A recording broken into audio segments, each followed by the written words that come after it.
Welcome to City Bimco, America's foremost revenge-themed podcast. Though the connection to revenge grows more tenuous by the episode. Tim, which episode number is this? 162 is City Bimco. We ain't no country bumpkins. We're City Bimco. We're City Bimco. Oh, City Bimco. We're the most urban of all revenge-themed podcasts. Yes. And we are now in the beginning of Superhero Month. Yeah, all month. All superheroes. Best ones. And this week, I decided to watch Superman 3 from 1983, 6 years after Star Wars. Same year as Return of the Jedi. Probably shared theaters with it. And I always have an age-old question. Let's hear it. Guess what? It's about Superman. What? Oh, my gosh. Did Lois Lane ever get revenge on Superman and Clark after she found out that they were both, in fact, actually addicted to pantysniffer.com? They're spending all their money there. It's like, Clark, I have a pal who's addicted to this. I feel like the Superman and Clark from the movie we watched tonight definitely, if this had been the most 80s thing in the world, if there had been an internet, they would have been at pantysniffer.com. It's City Bimco Part 2, The Revenge.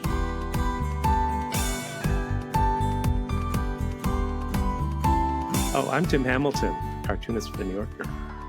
I'm George O'Connor, not cartoonist for The New Yorker. Instead, I am the author and illustrator of the New York Times bestselling Olympians and Asgardians series of graphic novels. Yes, you are. I read them all. Yes, you have not. I have too. You definitely have not. In fact, if you buy the July 2nd, I'll blow my own horn issue of The New Yorker, got a cartoon in. My first dog cartoon. All these stuff. Nice. I hope that the dog is laying on his back speaking to a therapist while on a desert island. I've tried that, but no. You got to buy the issue to find out. Or just go to my social media because we post them. Yeah. Nothing worse than describing a cartoon. I know. It's, every once in a while. Who was that did that? That mayor of New York? LaGuardia?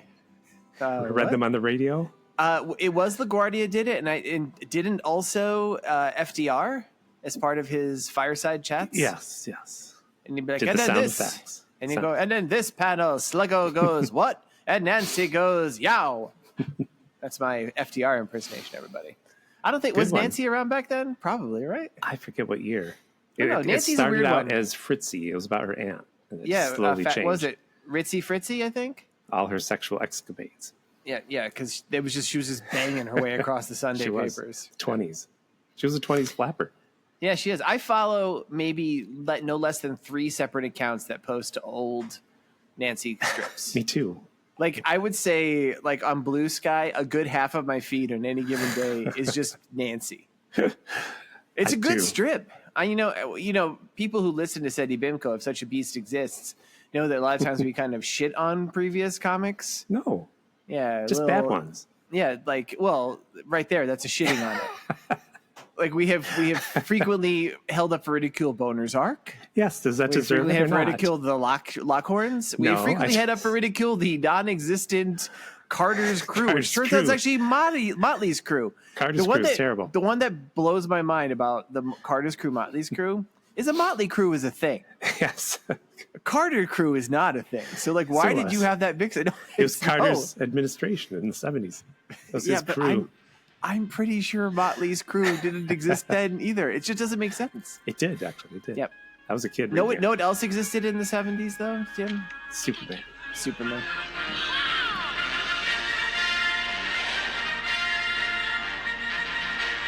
How's that for a segue, huh? That's our segue to Superhero Month. Yeah. So what made you decide to do Superhero Month, Tim? I had a hankering to watch this movie because I hadn't seen it since I was a kid. And I said, why don't I just say Superhero Month? I'm curious what George will pick. It's not great. Maybe not terrible, but not great. It also helps, though, that Superman, the new James Gunn film, which I know has a title, but I can't remember it. Coming out this week by the time this comes out this week? Isn't it just called Superman? I thought it was called Superman Rides Again? Superman Pump Up the Jam? That would have been a good list. Yes. Superman 3. I think it's just Superman. It's all new universe, people. The Hawkman. I would have called it. No, he's not. The Hawk Girl is in it, or is it Hawk Woman? I don't know. Ooh, is it Hawk Person? Could be. Isn't Bird Person's a character from what is that show that everybody loved for a few years and now nobody talks about? Rick and Morty. Nobody talks about it? Oh, because the guy who writes it got in trouble? I guess. I mean, there's always people getting in trouble. Tim, if anyone ever listened to our podcast, we'd get in trouble. Yes, we would. Luckily they don't.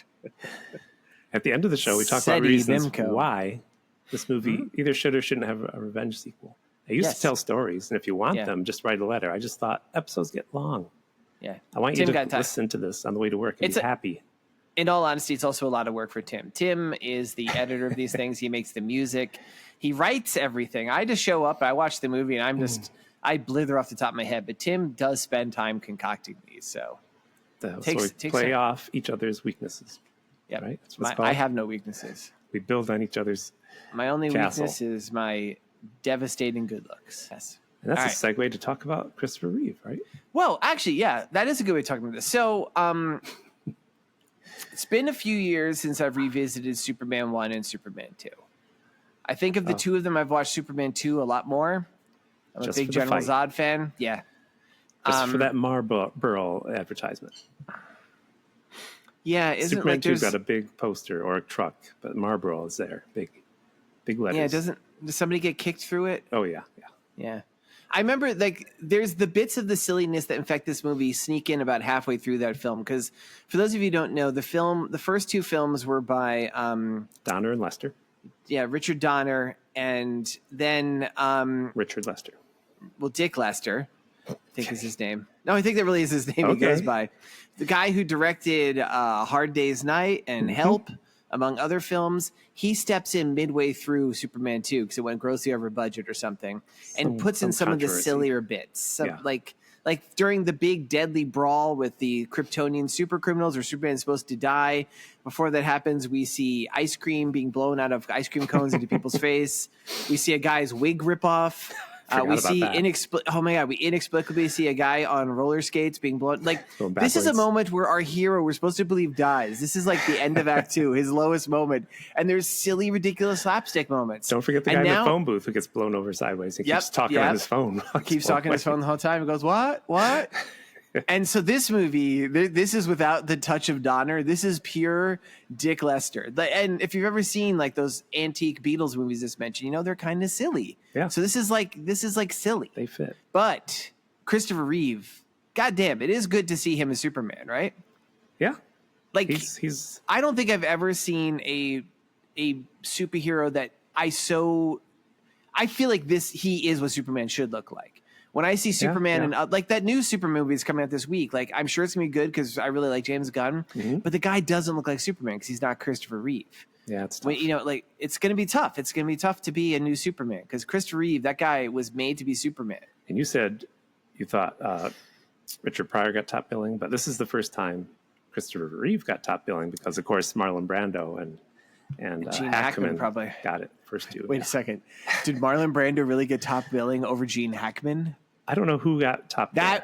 That would be outrageous because he's in 15 minutes of all two films and most of his footage in the seconds recycled? Yeah, well. That's upsetting. He could demand that, I'm sure. Man. By the way, I'm going to say something controversial, Tim. Okay. You ready for this? I think Gene Hackman's better than Marlon Brando. I know it's apples and oranges. One's Luthor, one's Jor-El. One's the Godfather, one is Popeye Doyle. But, Gene Hackman, that guy's electrifying. Marlon couldn't say Krypton. What did he say? He said Krypton. Come on. The planet Krypton. You remember that? I kind of do now you mention it. So he got top billing, despite this weirdly being a movie about, this is definitely two different movies at least stitched together. Oh, and Hackman and Kidder Hackman's not in this, and they get rid of Margot Kidder quick because they didn't like the way Donner was gotten rid of, and they didn't like Lester, I guess. That's what I heard. Read. That there's a lot back and forth there. From what I hear, I think that's definitely the case of what happened to Margot Kidder. I think the Gene Hackman of it, because he said in interviews and other people said he actually just had a lot of other acting gigs, and he's like, do I really need that? It's pretty clear to see that the main guy Webster here is a rewritten Lex Luthor. It's the same fucking character. There's a new Miss Teschmacher. There's a new Miss Teschmacher. A female Otis who's not quite so stupid. Female Otis, yeah. It's Weird. And so should we talk about this? Do we want to talk more about the behind the scenes or just address it as we get into it? We can address it as we get into it. All right. So, yeah. Yeah. It's an exciting start to this movie, right, George? Unemployment office. An unemployment office with Richard Pryor. All right. So I'll just mention this. Richard Pryor, according to several sources I've read, in early drafts of this was Brainiac.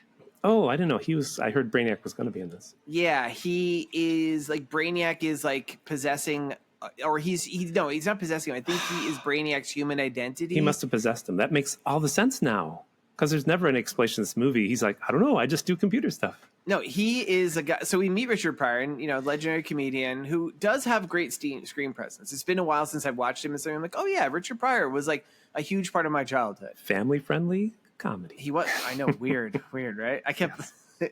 So he's in an unemployment office having a showdown with this lady with very 80s hair. Yes. And I know. She's not in a lot of other stuff. I looked her up. Oh, you did? It's just a weird place to start that he's trying to get he's kind of doing his shtick, and he only worked in fast food for 28 minutes, and his checks, he gets no more checks. Yeah, he's been on unemployment for, I think it's 36 weeks, and he's just can't hold down a job at all. It's probably the waste and fraud. Yeah. Yeah. Because very 80s, right? Like he's like, oh, welfare is bad. It's like, oh, it's very now, I guess. So she's informing him in a very crude way, nasty way, that he's being kicked off. He's like, what? That's outrageous.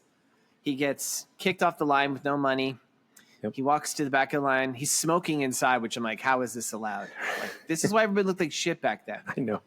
And he goes to a guy. He's like, hey, brother, can you get a light? And the guy hands him a matchstick and it says computer science. He goes, huh.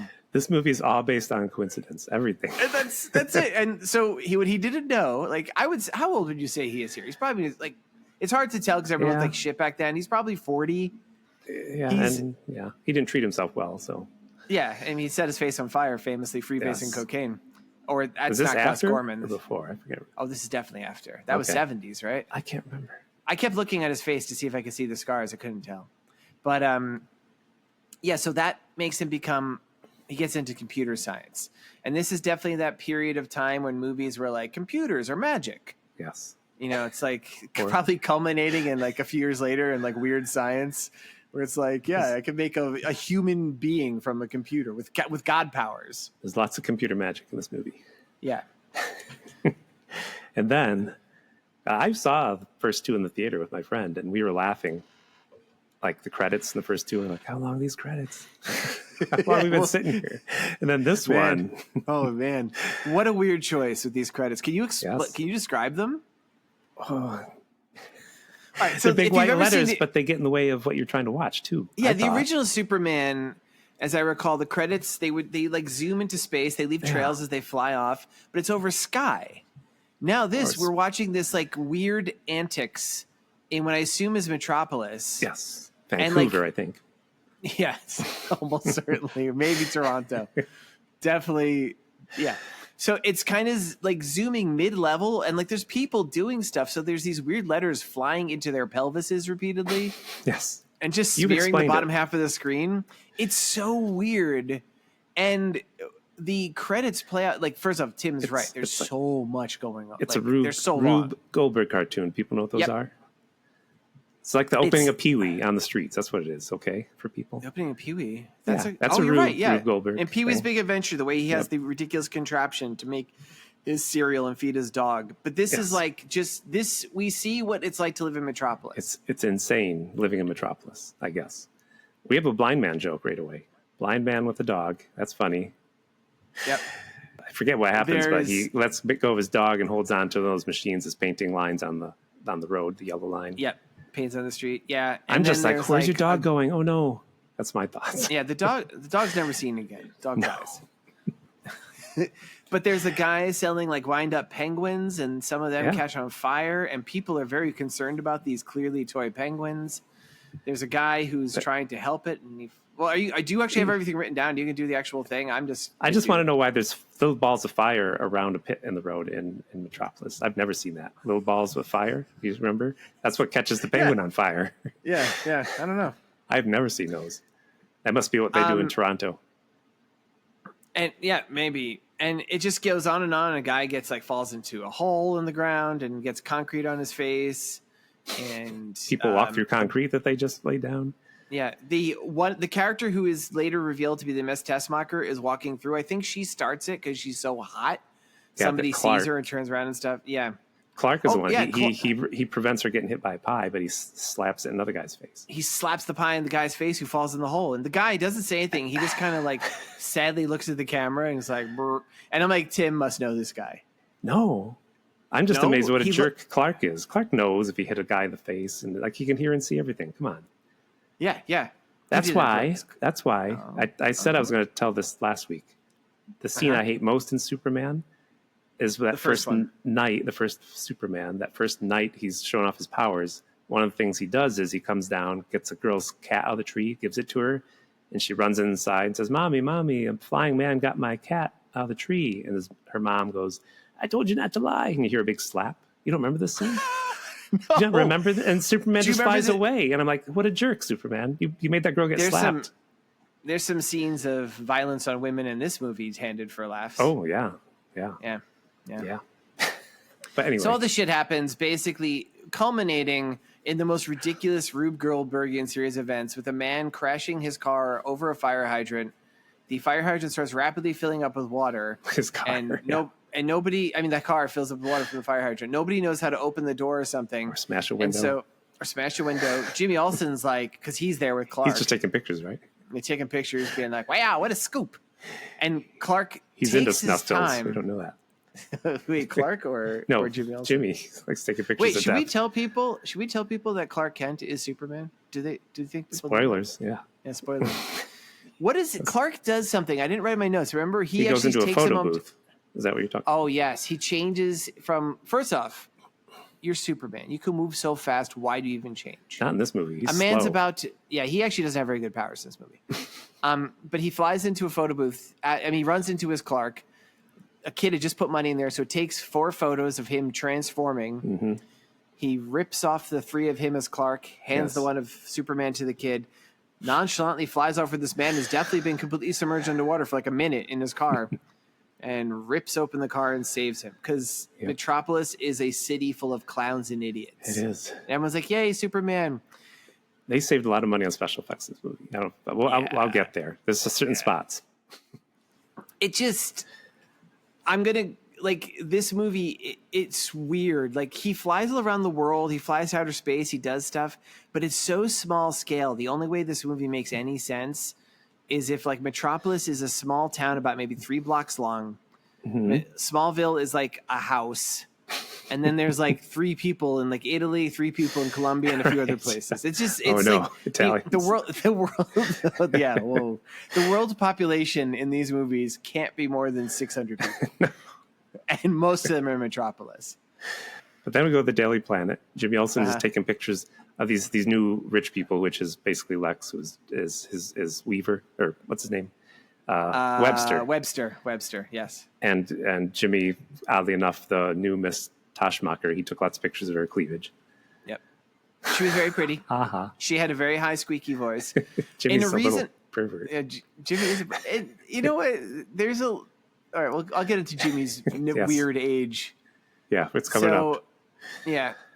But it's Ross, Vera, and Lorelai. That's what I read. That's her name. Lorelai is the Miss Tessmacher. Vera is the sister, and Webster, I guess his name is Ross Webster. Yeah. And oddly enough, both women are like, "Oh, we want to be your friend." They're both fawning over Webster, both the girlfriend and the sister. Well, it's a weird competitive and the sister. Yeah. Yeah, that is weird. Yeah, that is weird. Dick Lester, pervert. So Richard Pryor, who is like in this alternate movie, there. I just want to set up at the Daily Planet. We see some of the characters from the last movie. Perry White is acting like a real fucking J. Jonah Jameson in this movie. Jimmy Olsen's hanging around being pretty much useless. Doesn't need to be here. Lois Lane's immediately like, I'm going on vacation to the Bahamas. She shows off her bikini. She's like, look at my bikini. Is that proper behavior for office? I don't know. Clark's like, I stare at you with my X-ray vision all the time. I've seen it all. I've seen you naked from the inside out.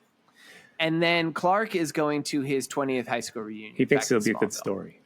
And oddly enough, he pulls out a thong and goes, I'm going to Smallville. Yeah. They're like, why is there an S on your thong? First, he pulls out the Superman costume and he has to brain damage everybody using his superpower. He kisses everyone. I forgot, man. Tim, I have a question. Kissing powers to Are make all people these movies forget. bad? Are these all bad? Like, this movie was not good. The first one was kind of solid, but it has some silly stuff in it. Yeah. All right. Do you think he's kissing people all the time? They just forget all the stuff. I've always had I get it. Like, there's like that you have to, there's a big suspension of belief. There is. I know. He's like, but like, I've always thought it's like just beyond stupid to be a man who doesn't wear a mask. All he does is mess his hair up. And I will say Chris Reeve does a great job. He does. His Clark Kent is a very different guy than his Superman. Like, you could see it. I could see it if you see them at a distance. You might not think they're the same person. Well, but if you spend all your time hanging out with the same goddamn people you live with in your like, Superman's at the Daily Planet all the time. But George, Clark's at the Daily Planet all the time. It's like, come on, yeah. George, when comic book creator John Byrne revamped Superman, he explained Superman vibrates. Oh yeah. So he could never be photographed. John Byrne, creator of Alpha Flight. The photograph thing, that makes sense. I actually think that's fine. Yeah. But it doesn't make sense while you hang out. Like, a Pulitzer Prize winning reporter. Yeah. The editor-in-chief of, like, the equivalent of the New York Times in this universe. Well, a arch villain who is the smartest man in the world. And none of these people look at this guy and go like, oh, shit, that's the same dude. Well, like, he doesn't have a blemish or a birthmark, or like one day he forgets and a pigeon shits on his face or something. Yeah. Yeah. Well. Yeah. Comics. All right, so let's cut back. So cut back on what? Comic talk? To the movie. Yeah. Well, no, more comic talk. I want this to be like Bat and Spider. Before we move on, but from Jimmy Olsen and all that. Perry White says something about, go hang out with your pals, Jimmy. You're bugging me, and Jimmy says, all my pals are still in high school. That's the part I was going to talk about. And I'm like, first off, kid, you've been playing this role now since like what? What was the first Superman? 77, I believe. Yeah, 78 or something like that.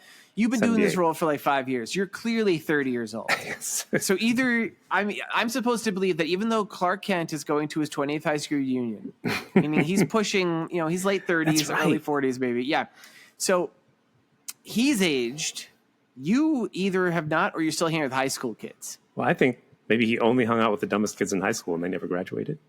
I think he's a fucking pervert. Or his friends are all dead and that's how he deals with it. He says, they're in high school. My friends are in high school. Yeah, or like all his friends like live in Canada. And he's like, yeah, my girlfriend's from Canada. Oh, yeah, he does that. You know what I'm saying? Yeah, he's not very smart. So, like, cutting back to the second movie, in this Gus Gorman, who is now revealed to be an insane computer genius. He's taking courses. He's doing stuff nobody knows how. He just types in. Oh, he's not even doing programming language. Just types stuff like "do this," and they're like, "How do you get the computer?" He's like, "I don't know." At one point, he types "override computer security." Yep. It works, and it just does. Yeah. Now, this would make sense if he, in fact, was Brainiac, and I think you just have to believe, like, basically, he is Brainiac. He got infected with, and this, he's got Brainiac doing this. So he gets a job working in the computer industry of Websco or Webscore. I forgot what it's called. Websco. Did you see their logo? No. Oh, do I have to text it to you? It looks like it was designed by a high school kid, or a blind high school kid, or a blind high school kid was colorblind. Was it a blind high school kid who lost his dog walking in downtown Metropolis and then grabbed a street painting sign and walked around and wreaked havoc? It was designed by him. Just think, that's an average day in Metropolis. This is Batman is in Gotham City. I don't have my phone number. Oh. Batman's in Gotham City. Oh, I do. Batman's in Gotham City fighting murder clowns and shit. And meanwhile, like, that is bad. Websco, that looks so awful. Like they drew with the For those of you who don't know what this looks like, it's like an off-center, off-balance W. It looks kind of like a drawing of the Loch Ness Monster. Or Bigfoot raising his hands up in the air. Yeah. It's Bigfoot with his hands in front of a sign that says Bosco.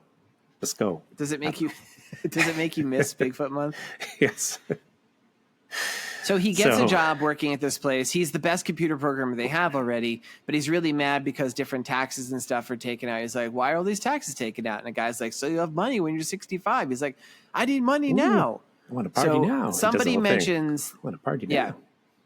I can't do it. I want to set do it. I want to set myself on fire. I want to set my face on fire.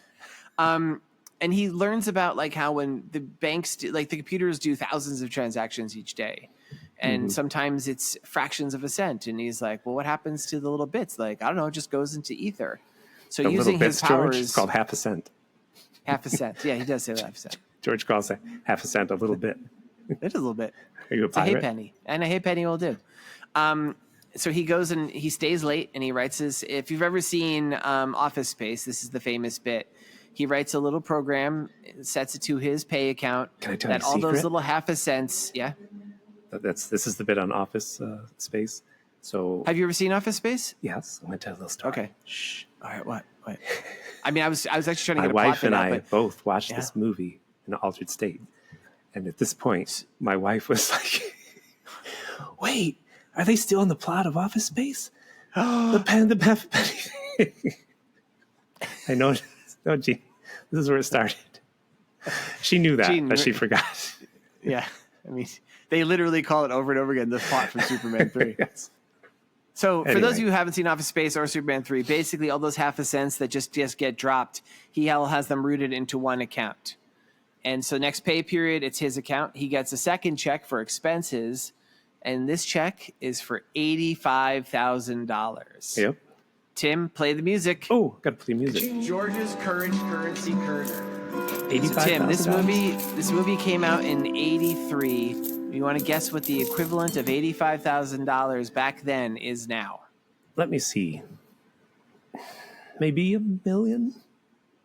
No, not even close, unfortunately. $274,342.62. Wow. Even if you put that in the bank, it wouldn't have helped him much. Yeah, I mean, $274,000. That's pretty good. Okay. I mean, for one paycheck, you didn't do anything. I'd be happy. But it's bigger than Gus was expecting. Yeah. And he's like, "Oh shit!" And then immediately, like the Webster guy is like, "Hey, the boss wants to see you." Like, Yes. he goes, "Wait, me? Oh!" So he goes there expecting to be murdered. Wait. And Can I? Wait, what? We got two movies going on. Can we go back to the Superman plot a little bit? Yeah. Okay. So yeah, I sure. can keep my notes up with your notes. Oh man, my notes are sparse at best, Tim. Well, while this is going on, Clark and Jimmy, I don't know why Jimmy had to go, are on a bus, and they're like, I guess they're entering the outskirts of Smallville, and there's a chemical plant on fire. And I don't know if you noticed this, but when they show it on fire, there's a couple men running out of that building. They're like already burning alive. No, I don't know if you know, really? that was pretty gruesome for this movie. Yeah. Even my wife was like, that man's on fire. Superman let him burn to death. Sounds like your wife was having a real rough time with this film. She was. Was she okay afterwards? She fell asleep somewhere. Can I blow your mind? Yeah. I realized this as soon as so Superman Clark takes his own sweet time changing to Superman instead of immediately helping the people burning on fire. I know.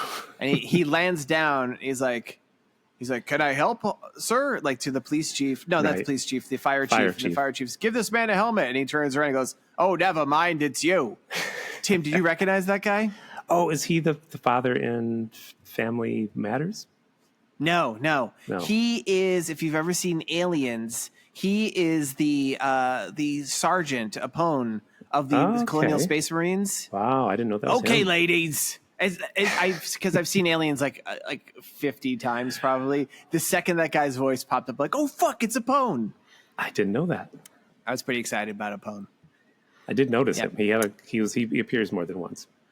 Yeah, he's probably the fourth build character in this movie. And here's where Superman is slow. There's some people on top of a building, and the fire chief is like, "What are you going to do, fly them down one at a time?" And I was like, well, yeah, usually you could do that pretty fast, right?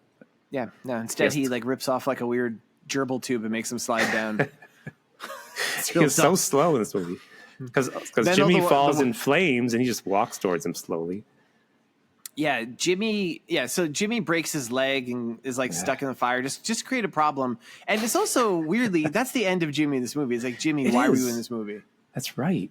Like he just gets his leg broke. Yeah, they had to get rid of him. Why is he even there? Why is he tagging along? Like, anyway, there was a subplot where he went on a date with Lana. They're like, no, not gonna do this. Oh, maybe there's a subplot where he's Brainiac. Could be. So, So then, like, the water pressure goes down, and Sergeant Apone's like, "We can't fight this fire without water." And Superman's like, "Is there a lake near here?" They're like, "That way." So Superman flies over to the lake. Well, you're missing an important plot point. The scientist in the building's like, "Oh my God, if this stuff heats up, it'll blow Smallville off the map or something." I don't know. It's this acid in particular. It's harmless as this, but if it gets to boiling levels, it will create a gas cloud that will eat through everything and destroy the entire eastern seaboard. And they never address this. What's this factory doing? No, they do. What are they making? Really? Do they get in trouble with EPA? No, it's LexCorp or Websco. Yeah. Oh, is it theirs? So I think so. Okay. So ticking clock, Superman has to prevent this acid from boiling. There's this one scientist being like, as like it's like this green acid is turning bright red and boiling. I'm like, well, you're all dead. You're all dead. But Superman comes with a frozen lake. He drops it from up really high, and somehow it melts into rain. And a bad special effect. How'd you like that special effect? Very, very bad special effect. I mean, and in these movies, couldn't he have frozen it with his breath? Come on, he's done that so much. I mean, we did it. Okay. In Superman 1 and Superman 2, right? Doesn't he fly back in time in both of them? He could go that fast. Yeah. I get maybe you can't fly that fast all the time. Maybe it destroys the environment, maybe saving people. But you were right. He flies at like a leisurely 60 miles an hour tops in the movie throughout. Yes. He's not, doesn't seem that strong. Like, I feel like Captain America could beat him up. Yeah. He wasn't working out. So he saves the day, but Jimmy gets a broken leg. That's it for Jimmy. Yep. Maybe forever. Yep. Then he meets... So I want to go back. Oh, you want to go back? I want to go back to because I have a list coming up. Okay, we won't miss your list. This is a part I've mentioned on the show repeatedly. When Gorman, Richard Pryor, he has to go speak to Webster. He shows up at his weird looking penthouse, and he's really nervous. And Webster does his famous speech about how he's super rich. Yes. And the thing that's always stuck with me, and I think I mentioned even last week, the only things I remember this movie is going to be the socks. Is he's so rich that he never wore the same pair of socks twice. Yeah. Which always stuck with me as a kid. And I was really happy to see Gorman is also kind of like, wait, so what happened to the socks? He's like, I don't know.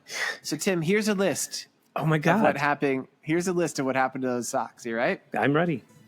All right. Number 1, they went to a sock farm upstate. Yeah. Number 2, sock puppet. So many fucking puppet shows. So many. Oh, sorry. Yep. Yeah, you ruined my joke. Yeah. Number 3, a pair was sent to a young Anthony Kiedis and inspired him. Anthony Kiedis. Oh, yep. Gotcha. Yep. It inspired him to date ladies that were 60 years younger than him. As I wrote that, I'm like, me saying Anthony Kiedis is almost certainly going to make it's like hitting your knee with a little hammer. You have to mention that with him. Number 4, people would cut off the toes and started the leg warming craze of the 80s. Nice. And the number 5 of what happened to all of Webster's old socks, he jerked off into them and threw them under his bed. Ooh. Yeah. Flashback to what is that a flashback to? I think it's just something people would mention a lot. So Webster knows that Gorman stole from him, but what? Oh, you have a list too? Guess what? What? I have a list of other things Ross never wears twice besides socks. I sure hope there's G-strings. Yes, so I remember this line too, and so I wanted to talk about some other things he never wears twice. A condom. Okay. Yep. Oh, yep. Because his father used to reuse them. He's like, I'm not doing that. He used to wear them twice. The rubber gloves he wears while rubbing ointment on his sister's skin rash. Again, his dad would reuse them, but he doesn't. Yep. His birthday suit, because his grandfather used to wear his birthday suit all the time. So he was like, I'm not going to do that. Is this like an Ed Gein sort of level where he's wearing his grandfather's skin? No, birthday suit. Birthday suit is naked. Yeah. No wearing human skin. No. I did start to write that, but I said no. There's no point for this. It doesn't make sense. He's Ed Gein. Yeah. Okay. He's less Ed Gein, though. I will say this character is very much like Elon Musk. Oh yeah. Or Lex Luthor, which or Lex Luthor or Donald Trump say. Yeah. Because he's super rich and he's like, I want to take over coffee, and he's like, we're going to use your magic computers, Gus Gorman, to destroy the coffee crop in Colombia for 5 years. The second biggest export. He's making a cocaine joke. Oh, I didn't catch that. You didn't? He said the second. No. Yeah, he says that. Nice. And because if this were a real movie, he'd be like, I want to control the cocaine traffic. But this is a very silly movie. Yes.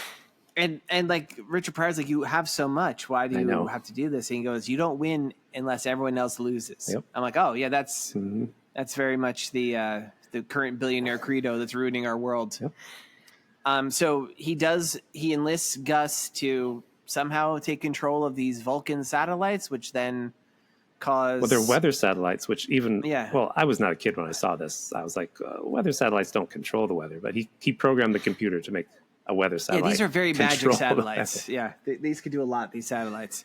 So the entirety of Columbia we see is there's like a little church where there's a wedding happening. There's a donkey out front. Oh, but this is the couple that won a Metropolis trip. They went there. Yeah, they won a trip. I don't think we made that clear, but they won a sweepstakes from the Daily Planet to go there. So they're there observing it. There's a young couple being married. There's a priest. Like I said, there's a donkey outside, and there's these losers from Metropolis. Did you hear what she said, or are you going to say it? No, I don't remember. She goes, "Oh, look, a native wedding." I was like, what a stupid thing. They're in a church. They're in a church getting married. Yeah. That's what she said. Yeah.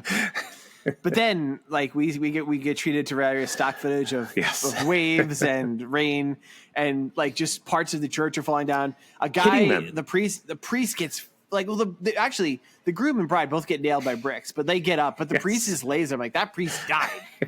He knew what to do. Like, they fucking, and it also hits the tourists. Mm-hmm. Mm-hmm. But they walk away. They're like, I'm not laying down for this styrofoam. Yeah, because it's very poorly shown. And so then we cut back to Gus. No, not Gus. We cut back to Webster, and he's like, that's excellent. And he and his sister and Lorelei, his mistress, are planning how they're going to spend this new wealth.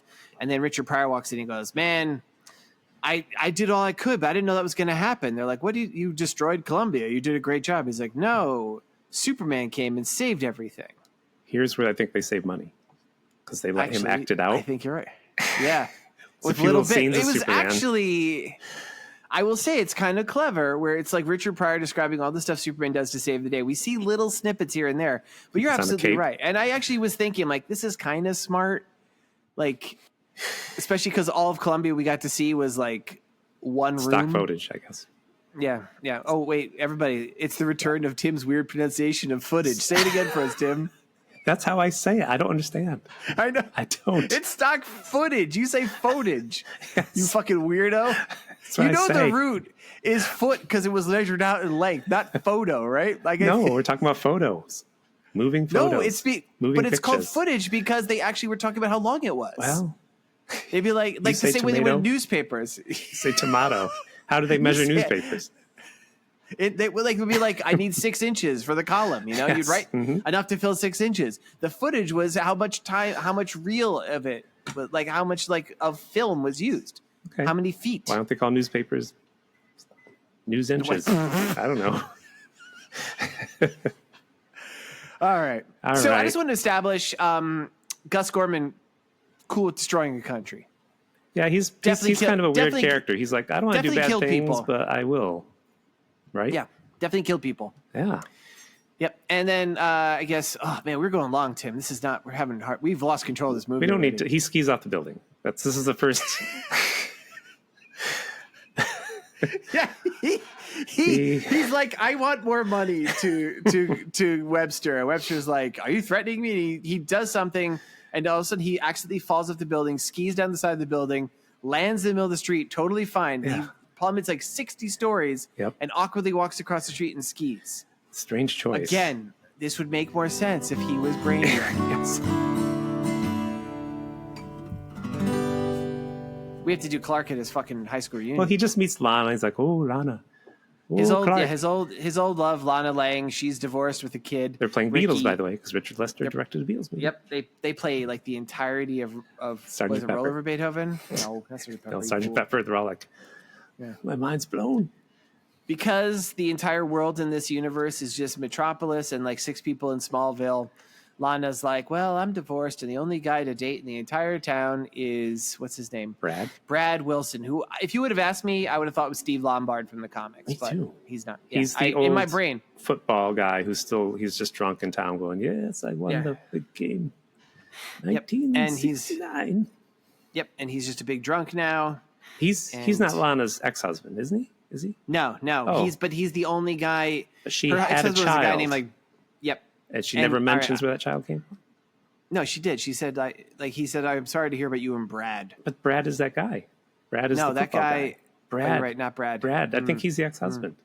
I don't think he is. Because he wants to teach him how to bowl. Wait. Oh, my God. Wait. Oh, no. He is the ex-husband. I have a question, Tim. Yeah? The son, Ricky. Excuse me, Superman. Is there something wrong with Ricky? He won a contest to be in this movie. Don't you remember those? No, I didn't know that. There was a contest in the comics. Really? Just said. Is there something wrong? Okay, more specifically, maybe not the actor. I mean, he is from Britain. That's all I can say. Yeah, so he does. Sorry. So there's that problem. All right, Sorry, take Dirk. that, England. I will say this: he did a pretty good. He didn't sound like he's from Britain, but No. I couldn't decide for this movie if the kid is. What about that time he said, "Jolly good, Mom"? I don't remember that part. I couldn't decide if he was something wrong with the kid. Superman over for tea everybody time. tiptoes around him. Because he's a jerk. It's like, Mummy, I want Superman for my birthday party. Excuse me, Superman. Yeah, and then he tells everyone. So Yeah. So he has to come. So they reconnect. I mean, we need to move this along. I hate Lana's shtick. Can I just say? Why? She's so ditzy. Every conversation, she's like, "Oh, Clark, my gerbil needs water." It just doesn't matter what Clark's talking to her about. She's like, "Oh, well, my oil pan's leaking." Oh, it's both. Well, every interaction they have, they're both operating on like different.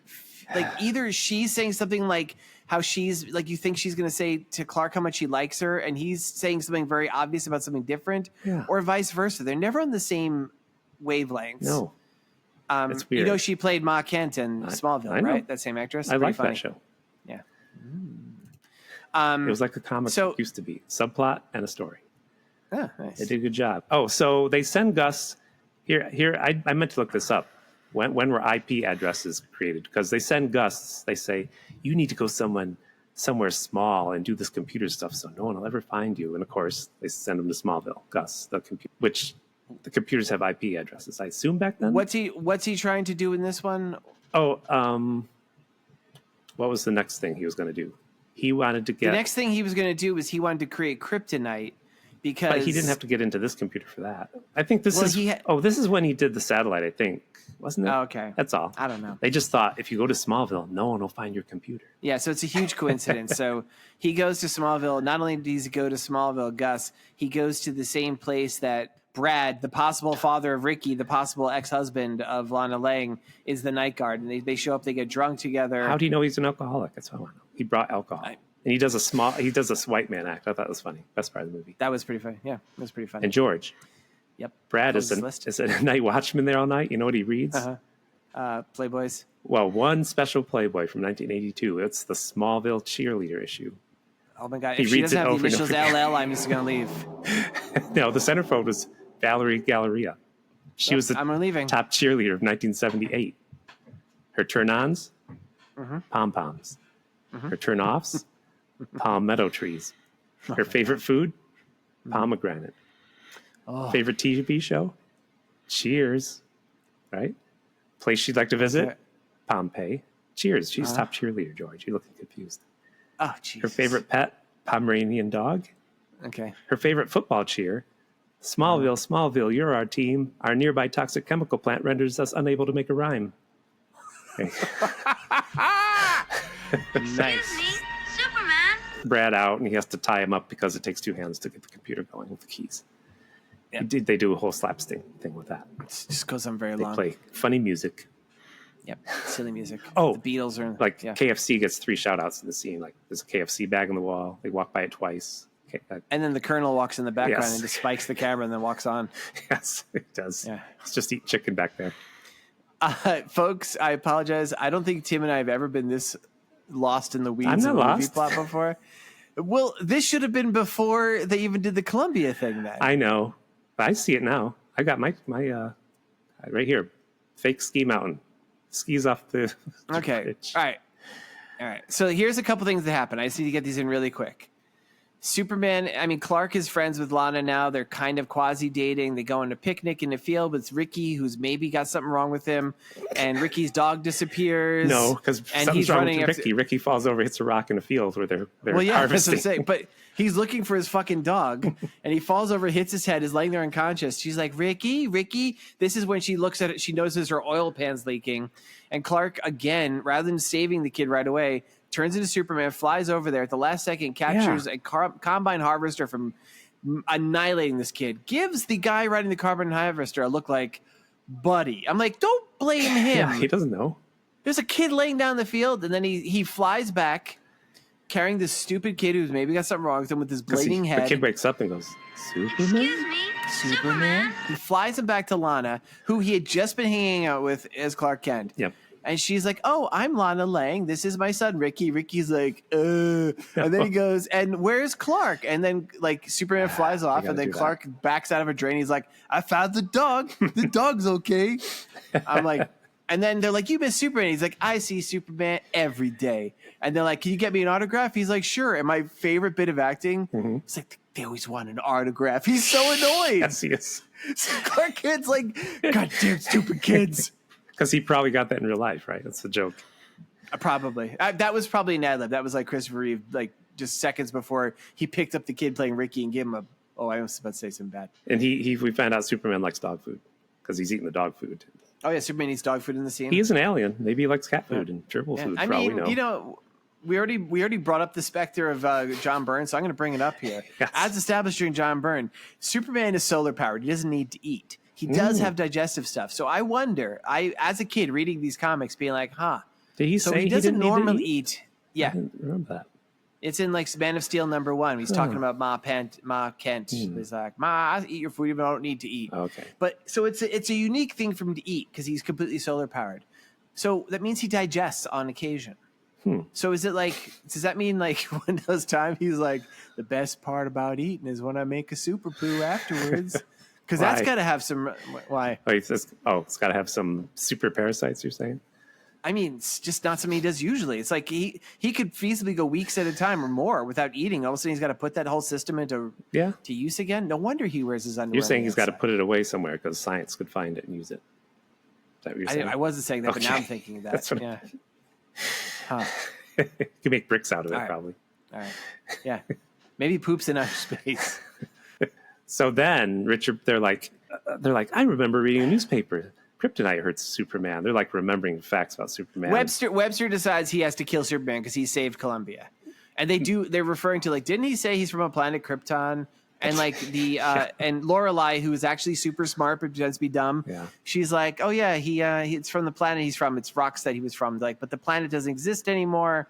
So they realized using the magic computers, they could take those same weather satellites, shoot a laser into space where Krypton used to be, find out what it's made of, which would take a lot of years. It's called light years for a reason. Yes.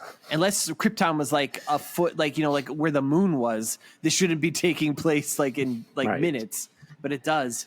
And they get this stuff and they get this breakdown of all the things. But Tim, 1.13% of Kryptonite is not known. It's unknown. So we get Camel cigarette shout out this time because it's not. Because it's tar, you're going to say? Or am I stepping on something? No, it wasn't. No, you're totally destroying my... I'm trying to work up this thing. It's like, let me just... I'll cut this out. Flow. Yeah, cut it out. Cut it out. Tim, George, what happens then? We never do find in the movie with the other 1.13%, which is outrageous. So I wrote a list. List. You ready? Here's the other 1.13% of Kryptonite. Tim. Yes. 1, ground up unsold pet rocks. Nice. Yes. 2, dried blue milk powder. Mm-hmm. Yep, from Star Wars. How'd you know I drink that? Okay. Yeah, it's a Star Wars reference. I have to explain it to you. We talk about Star Wars all the time. It's not one of the 3 scenes you talk about things I eat. Yeah. Number 3, Webster's under the bed sock residue ground up. Ooh. Yeah. Number 4, bits of dead Kryptonians. Yeah, that would be. Yeah. Number 5, unpaid royalties DC owed to Siegel and Schuster. Number 6, vibranium. Like Marvel Universe. Yes. And number 7 is whatever the special spices are in KFC. Nice. KFC's another shout out to KFC. Another shout. KFC and Camel Records. I mean Camel cigarettes. Yep, Camel Records. All right. Not Needle Drop Records, but Camel Records. No, shut up! I knew you were gonna do it. Shut up! So he makes Kryptonite, and I have a question. Yeah. They bring him Kryptonite. Why is it shaped like a rock from space? Wouldn't it be in a little jar? It's like, here's your Kryptonite, just like a meteor. Well, and it's on let's printing just set up paper. when he brings it. So Yeah, so he gets this thing and he's like, it's printed out, and Gorman's like, well, 1.3%, I guess I'll just make something up. He creates synthetic kryptonite, which Tim is like, looks like a weird crystal. Yeah. So Lana calls up Clark and she's like, Ricky, who has maybe got something wrong with him, was so excited that you got Superman's autograph for him. I told you that. this. I wonder, could you bring him to his birthday party? He's like, yeah, he said, Mommy, I'd like Superman. Come by for tea time. That's what he said. Yes, thank you. And then Superman shows up to the party, and Lana has flapped her big mouth, being like, "Oh, she told all of Smallville." So all 6 people in Smallville are having a big party, like welcome Superman Day. And do we see many of them people? I'm telling you, Tim, there's 6. There's 6 people in this whole town, but it's the whole town, and they're like, "Yay!" And Ricky's like, "Duh, duh, duh." And then this Jeep pulls up. Mommy, thank you. Excuse me, Superman. This Jeep pulls up. It's fucking Gus dressed up as George Patton. You're confusing two scenes, but we'll move forward. No, these 2 scenes are right. Oh, you're right. It's Ricky's party, and I'm cutting out the bowling party thing. Yeah. We don't need that. He destroys some bowling equipment just to give Ricky a leg up. Yeah, it's a weird competition with him and his father. Brad's his father. Yeah, maybe. So anyway, at the public thing, the army shows up, but it's really just Gus dressed up as Patton, and he crashes the party and gives a speech that everyone should be like, what's this person doing? Gives Superman his special prize, his synthetic kryptonite. And Superman's holding is like, all right, fucking weirdo, give me a green rock. Even though I probably should be alarmed because it does look kind of like kryptonite. You should be alarmed. Yep. And so like Gus is like, well, I guess I fucked up. It didn't do anything. But turns out, Tim, it made him a super dick. Yeah. Yes. He More starts of a super getting dick, weird. I think. Yeah, Superman is famously, like, there was that blog Super Dickery for years. So he starts first. He's meeting up with Lana afterwards, and he's like, yeah, I really want to have sex with you. He doesn't quite say it that obvious, but it's getting pretty obvious. And she's like, Superman, you're being weird. And then she gets a call on the phone. Oh, he's right here. And she's like, there's a fire. Oh, there's a fire, like a truck's about to fall off the overpass. That's and he's like, yeah, I'll get there eventually. And he's not. And she's like, shouldn't you go do it? He's like, oh, I guess so. He flies there. The truck falls. He doesn't get there in time. Did the man die then? That's what I want to know. No, they got him out. No, but nobody dies this movie. And they're not even amazed at him. The one guy's like, you're late now, you dick. He goes, what can I do? Nothing, you fucking pile of human shit. And so then Superman's flying around the world. We see the Leaning Tower of Pisa. And man, some rough Italian stereotypes. So Italy is only saying? 2 people. Yeah, Italy's only 2 people in a green screen, bad green screen. You can tell it's just bad green screen. Like it's just or projection. And, I don't know what it was. Back projection. And like you, at this point, you're not sure if Superman's turning evil or if he's just getting dumb because he flies up. And so this guy in the foreground is speaking broken. Yeah, he's speaking like a broken Italian. Like it's not. I don't think he's saying anything really. No, but he sells Leaning Tower of Pisa sculptures. So Superman goes and flies and pushes the Leaning Tower upright, and the guy's like, "Oh!" And he throws it on the floor and goes, "Mangia, eat the ball, Italiano." And then then the Olympics are happening, and Superman flies and just blows out the Olympic torch. And there is a great scene. I want to mention this really quickly. Gus is like, I was cool giving, like, there's literally a scene like, look, I was cool giving him Gus thinks he's murdering Superman at this point. Yeah. Gave him kryptonite. He's disappointed it's not. But the super dickery Superman does is so ridiculous, but we don't see enough of it. I made a list. This is another list, Tim. Oh. Of other super dickery that he does. I'm glad you did that because I was just trying to make up my own right now and I couldn't think of anything. Oh, okay, good. I got a bunch. This is my biggest list, too. Oh, no. All right, number 1. He uses super speed to paint the White House off-white. Nice. Okay. Yeah. Number 2, he glues a big-ass nose onto the Sphinx. These are all things I could see actually happening. A red nose, though? How about a red clown nose? How about a red clown nose? Number 3, he captures Bigfoot, shaves him, puts him in shorts, and lets him loose in downtown Cleveland. No one notices. Nobody notices. They're just like, that guy is just a Cleveland guy. Tim, this is for you. Okay. He flies to a galaxy far, far away and flies down the exhaust port of the Death Star and kills thousands of construction workers. And the defective exhaust port. Yeah. I forgot defective. I mean, he forgot, though. But Superman doesn't care. Established. Yeah, he doesn't care. Number 5, he lifts up the Statue of Liberty's skirt for a peek. Number 6, he blows up the repaired Lincoln's face on Mount Rushmore. It's been repaired because of previous Eddie Bimco movie, Bigfoot, when they launched missiles out to kill Danny Bonaducci and Greg Brady. Wow. Number 7, he flies to the Batcave, upper decks the toilet, and then blames it on Robin. Oof. And Batman slaps Robin so hard. Yep. Number Tough. 8, he takes the set that Kubrick faked the moon landing on and then flies it to Mars. Nice. He's like, that'll fuck him up if they ever get here. Hey, George. Yep. I think You're going to interrupt my list? Right in the list? I do. I think That's what you can do? I think he would have blamed the upper decker on Aunt Harriet. That's what I think he would have done. And he slapped her. Okay, go ahead. All right. Yeah. Thank I you like for that your, better. Yeah. Good. I'm glad for you. 9, he blows up Addis Ababa. Oh, no. Just flies space, uses heat vision, annihilates the entire place. Yeah. Otis is like, oh. And number 10, this is also you, Tim. He flies back in time and makes it so George Lucas never ever makes Star Wars, thereby eliminating 90% of your references. Yes. Yep. That's it. So at this point, Richard Pryor just says, I want to build a computer that does anything I tell it to. Yeah, he's got a plan for a supercomputer. Webster's like, oh, tell me more. That's all he says. The computer does anything I tell it to. I'll do anything. Because the computer's already magic. This is like super ultra magic, I guess. And they show Workman. They lower stuff into a canyon, and Workman just build the best, the most powerful computer ever. They don't need nerds or anything. It's just like they put parts together. And the plans that Richard Pryor, a.k.a. Gus Gorman, a.k.a. presumably Brainiac, produces, it's like random scribblings on pieces of paper. Yeah. Like, there's no way this makes sense. This is confusing me. So Superman has been getting progressively badder. Mm-hmm. And this is reflected by he's no longer shaving as much. He's not growing a beard. He has a little bit of like a dark color. It's not even like 5 o'clock shadow. And his Superman costume is progressively going darker. How'd that happen, George? Is it a mood costume? I guess. I guess so. And this is a scene that I know Tim and I have talked about multiple times in this podcast. He's in a bar drinking. Yeah. And nobody's paying attention, which I'm sorry. No, they're standing back, I think. Kind of. Once he starts, he takes these peanuts out. They saw one guy shove him around, and Superman said, "I don't leave me alone." And he says, "I don't like you." I don't like you either. Yeah, because anyway, I think it's in Superman 2. He does get beaten up in a bar, and then he goes, "I've never seen garbage eat garbage before." Yes. So Superman's sitting there getting drunk, flicking peanuts super fast, smashing bottles. I always thought that was a cool scene. It was. He looks in the mirror and melts it with his heat vision, which is like kind of an amazing special effect for there. I don't know why. I was thinking about this a lot, Tim, because you and I have talked about this. We're assuming the heat vision is light based. I think it's just heat based. So even though we see the beams, I think there's the heat behind it. So yeah. When John Byrne, because it should be reflected, hallowed be his name. When John Byrne, hallowed be his name, revamped Superman in the 80s, he purposely eliminated the visible beams because he thought it was just the heat. Remember, he would just draw it where his eyes would be red and then the thing would be on fire. Yeah. But he also established that Superman had to shave by shooting his beams into a mirror and shooting the beams on his face.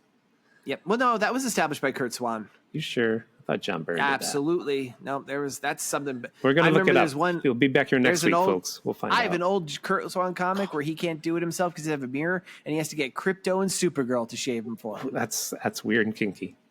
It was weird. He got red Kryptonite. He made his fingernails and hair grow long. He looked like Super Jesus with Wolverine claws. It was awesome. Which reminds me, I read a lot about this movie in the next movie. Did you know that they wanted the next movie to introduce Supergirl, and they were going to make it so she wasn't his cousin, and he was going to get married to her? And that was their proposed plot. Take that, Margot Kidder. Weird. Yeah. Superman stumbles out of the bar drunk, and he's in Metropolis. He randomly runs into Rick. Yeah, he randomly runs into Ricky and Lana, who are visiting from out of town. And Ricky's like, "Superman, stop! You're a good guy." and this is, I'm like, what's wrong with this kid? And Lana's like, "Don't do that. He's bad now. He's like, no, he's not. He's good. Superman, stop." And like you see Superman flies away, be like, "Oh!" Like it's like he can still hear him because he's got super hearing. And like this kid who there's maybe something wrong with this kid is yelling, screaming, "Superman!" And like I'm at this point, I'm getting annoyed. I'm like, Superman fucking killed this kid. Yeah. And Superman lands in a junkyard. a junkie. Oh man, we left out the whole fucking bit where he gets seduced by Lorelai and that's a bad part too. That's what they were doing, Tim. That's why Richard Pryor went there, because they were sending a code to every single cruise ship in the world, oil ship, to meet at a spot in the middle of oil ship to meet in the middle of the Atlantic Ocean. And one wouldn't go, so she says, "I'll have sex with you if you go stop that ship." And he does. Question, Tim. Yeah. Did he fuck her? I think we're meant to think that. I think we are too. It's a strange thing to put in this movie. Wacky comedy so and then Superman having blackmail sex. A weird brain-controlled Superman boinking the bad guy. Girl. Bad person. Gal. Bad person, gal. George. Bad person. You're a bad person. So, he flies out after he fucks and he makes he rips open the oil tanker, making a big oil spill. Then he flies to this junkyard. This is the part I don't understand, Tim. I'm going to read you what it says on Wikipedia. Okay. Superman suffers a nervous breakdown and splits into two beings, the corrupted Superman and Clark Kent. The two fight and Clark defeats the corrupted Superman. Yep. Do you think they actually split into different beings? I think it was just all in his head. It's never explained, is it? Yeah, so they have a super fight where there's a vat of acid for some reason in the junkyard. Yep. Superman, I know that, his powers are often outlandish, but he keeps doing stuff to kill Clark that I'm like, that's not gonna kill Superman. I know, that's what I wrote down. Why is he keep you're doing hitting these with things? a bumper. What do you think that's gonna do? You're Superman. I never thought about it happening in his head. That's funny. I always thought, why is he splitting in two? Yeah, I thought it was just all Superman having an episode. Interesting. Because all the workers ran away. I'd kind of stick around in the background. So for some reason, the bad guys leave a tape behind to tell Superman where to find them with their supercomputer. I don't know why. Yep. Why not tell the supercomputer to hide them? Because they wanted to kill him because they made all those missiles and rockets. But if he had flown faster, he would have caught them because they ride stupid little balloons. They don't build a stairwell or an elevator. No. Stupid little balloons. Except for Richard Pryor, who's riding a donkey down. Because this is built in the Grand Canyon, the supercomputer. I just feel like he was treated badly. Who? Richard Pryor. Yeah. Well, no, he said he doesn't want to fly in the balloon. I know. He was quoted as saying it was terrible, but they paid him so much money. He's like, okay. He got paid a lot of money for this. Is terrible, but I'll do it. They do a video game thing, which I read they apparently hired someone from Atari to do it. It was this crazy amount of effort, where they basically are shooting rockets at Superman, and he's flying around. And there's points as they explode and stuff. Another money saver, I think. Right? Probably. Well, it did cost a lot, believe it or not. That was pretty state-of-the-art stuff. Yeah. If you read the Wikipedia, half of it's about this fucking scene. One of the computer scenes looks exactly like the Fleischer cartoon where he flies around. I think they traced it as a homage. I wonder if they just digitized it. Maybe. That's cool. Fleischer cartoons were cartoons in the 30s, folks. So Superman's get hit by... There's 5 minutes of him being hit by rockets. Bad projection when he's getting hit by rockets. There's a big missile that's supposed to hit him. I forgot what happened. It's got a name, George. I forget what it's called. What's it called?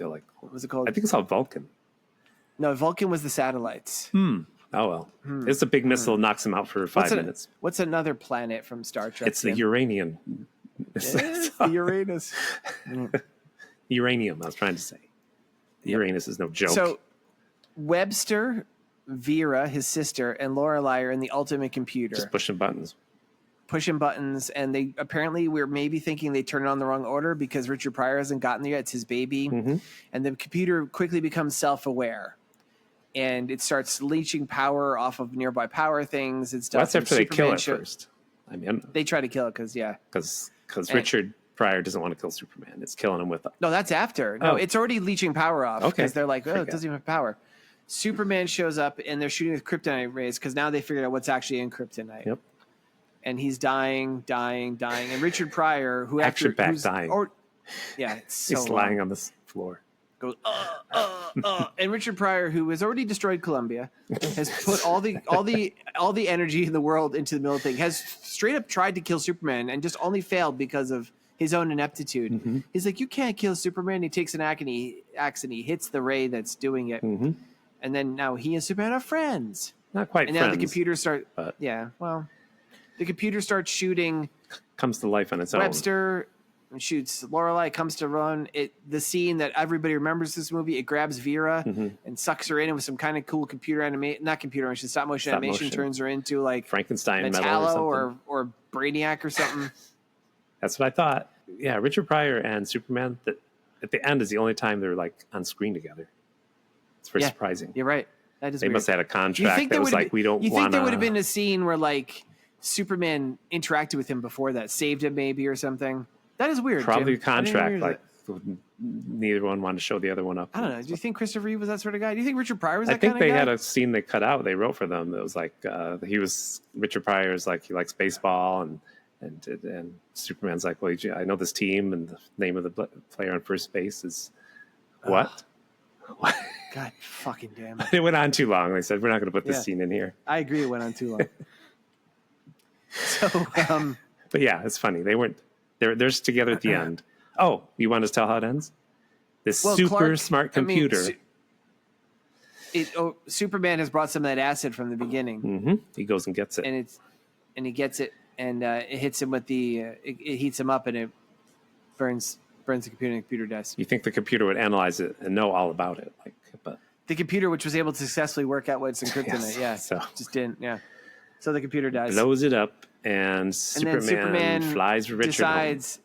Yeah, this is the weird part. All right, so Webster goes to jail, presumably. Vera's like a weird cyborg. We never saw what happened to him. He's like with Lorelai. He's like, "Ma'am, I don't remember you." Yeah, he goes, "I don't remember you when I had sex with you." He should go talk to her about that at some point. He should.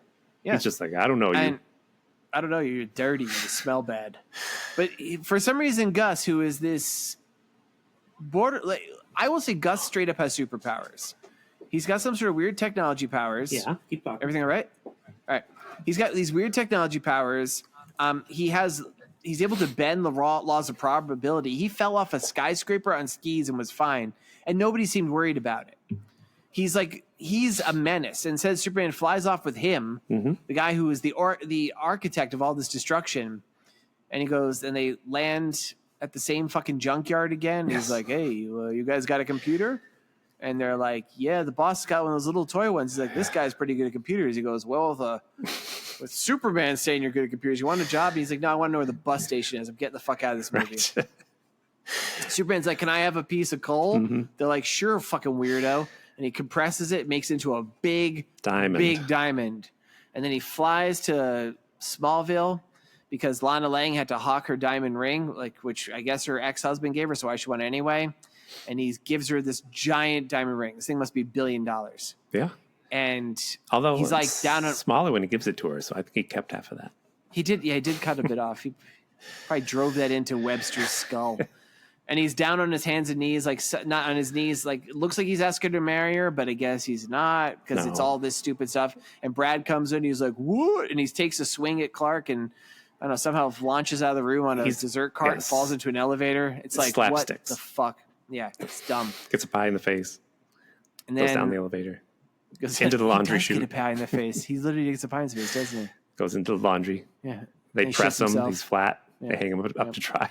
Yeah. What else, Jeff? That's it. Then he pops open. You got it, you crazy fools. Keep going. They fold him up. And put him in a drawer. They fold him up. Then they put him to Santa Claus. They send him to the North Pole, and Santa's like, "You're going the bad list," and he throws him in the fire. Right.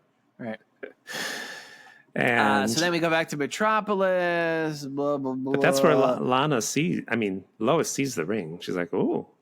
Right? Yeah, because she's all back. She's all jealous because, wait, you gave this ring to Clark? Clark gave you this ring? And they're like, ooh. And then, some fucking stupid thing with, the machine. The new machine for the lottery comes in. And it's computerized. Blows. And Clark goes, I'll see you later. Oh, I can get out of here. And it explodes, and, Lana and Lois and Perry are like, yikes, Great Caesar's ghost. And this is crazy. One of the balls flies out of the lottery machine, lodges itself in Jimmy Olsen's skull, killing him instantly. Was he there? Clark could have stopped it. His broken leg? He's dead in the background, just laying there like a gaping ping pong ball sized hole in his skull. You could see through it. In the background, you see Lex Luthor in the distance laughing. And Lois wrote an expose on Bermuda on corruption, blah blah blah. Oh, and Superman is flying around the world because he's saying goodbye. Probably takes him about 6 days to get there because he flies so slow. And we see the same little backlot where they filmed the Italian scene, and the new the guy's got all these new straight Tower of Pisas to sell and to the Superman tourists. flies by. Yep, Superman flies by and Fixes it. makes it go crooked again. He goes like, pasta vazoo, and he smashes them all. Mamma mia. That's what he says. Yeah. Come on. Now we have the part of the show where Tim and George talk about how this movie is like Star Wars and Labyrinth. So how's this movie like Star Wars? Well, I say Brad and Lana were married. That's what I took from this movie. You weren't sure. But Brad was the father of that kid. He was like arguing with Clark about showing him how to bowl. Yeah. So anyway, the reason Brad and Lana's marriage fell apart is because they're both from Smallville, and there's like 12 people in that town, and eventually they found out they were brother and sister. That's what's wrong with Ricky. Come on. All makes sense. That's why he says, Mommy, can we have tea time with Superman? Excuse me, Superman? Maybe I'm reading right now. Jimmy Olsen. What? IMBD? The Superman Wiki? the Superman Anthology Fandom.com. PantySniffer.com? Brad Wilson is her ex-boyfriend, but not her ex-husband. Ruined my joke. I know. I'm sorry, Tim. Take it out. Cut it out. I have to tell you what about, All right. about a pope. Should I say how this is like Labyrinth? 1986's fantasy masterpiece Labyrinth. Yeah. Also the what we did in an episode of SETI BIMCO. Go listen to it.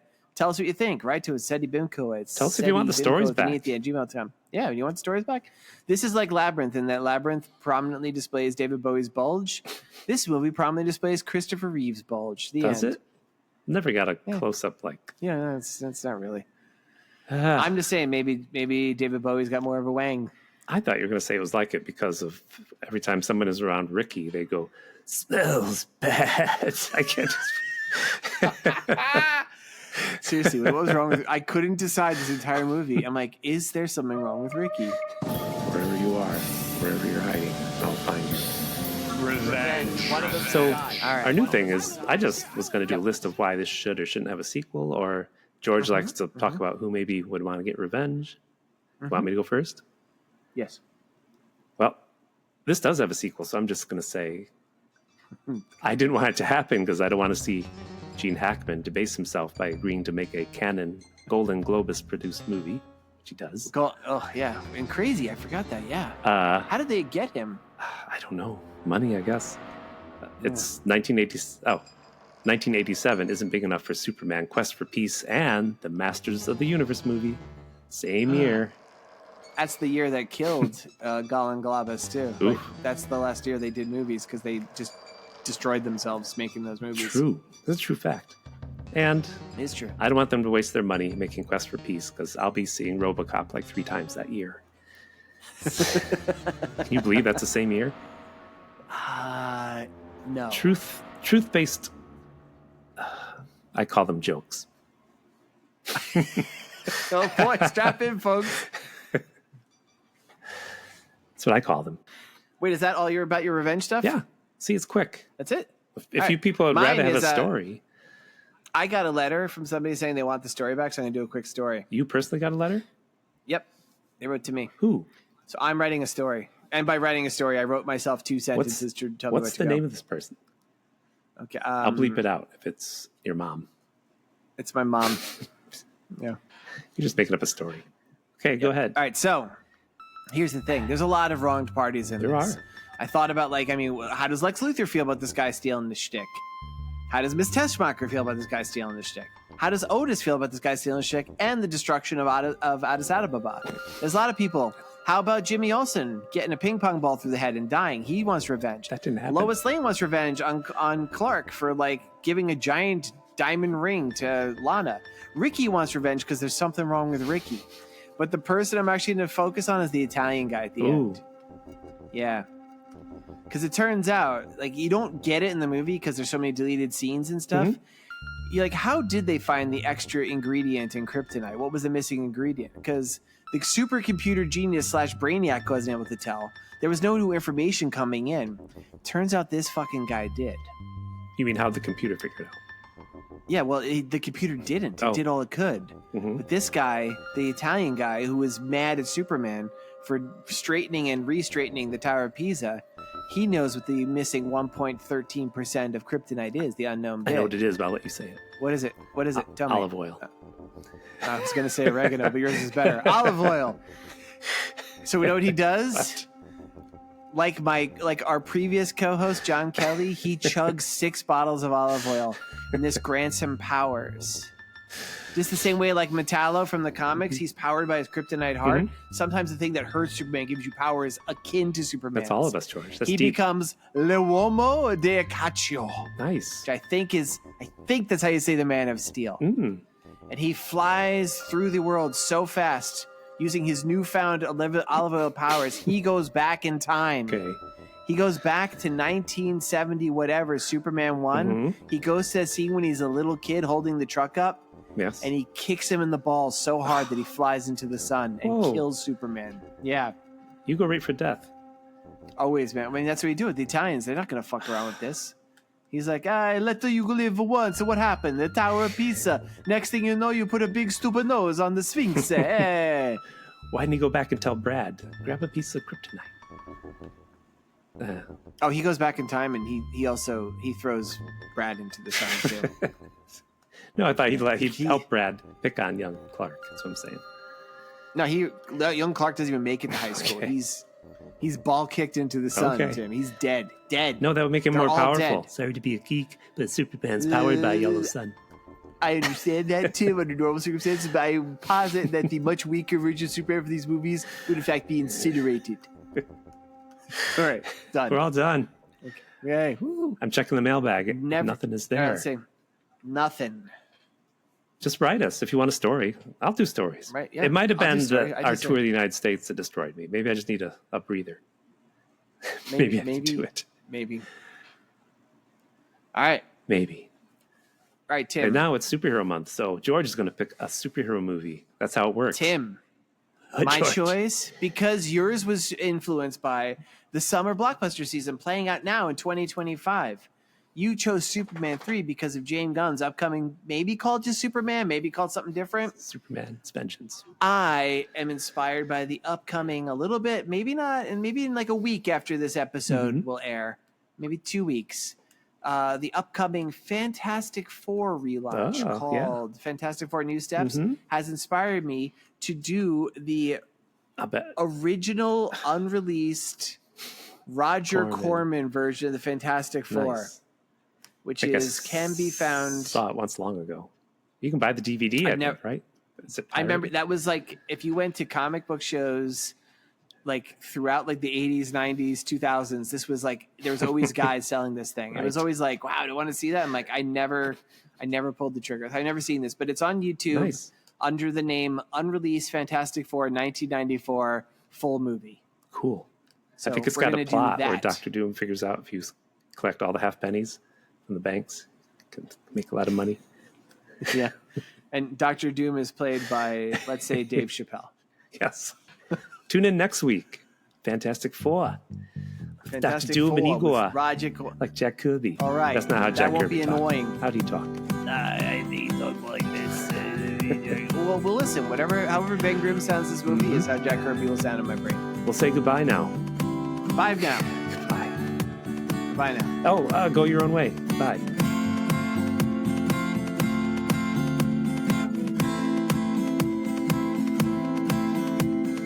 This has been a Pity Party Line production. It's a party on Playboy Centerfolds and everything. That's what I think. That's what I saw. Tim, how far away from your mind is Playboy Centerfolds ever? Not far. It's such a go-to reference. It's always just you're like, it's right here. Does anytime I pick up a paper, like, is that a Playboy Centerfold? It's never a Playboy Centerfold.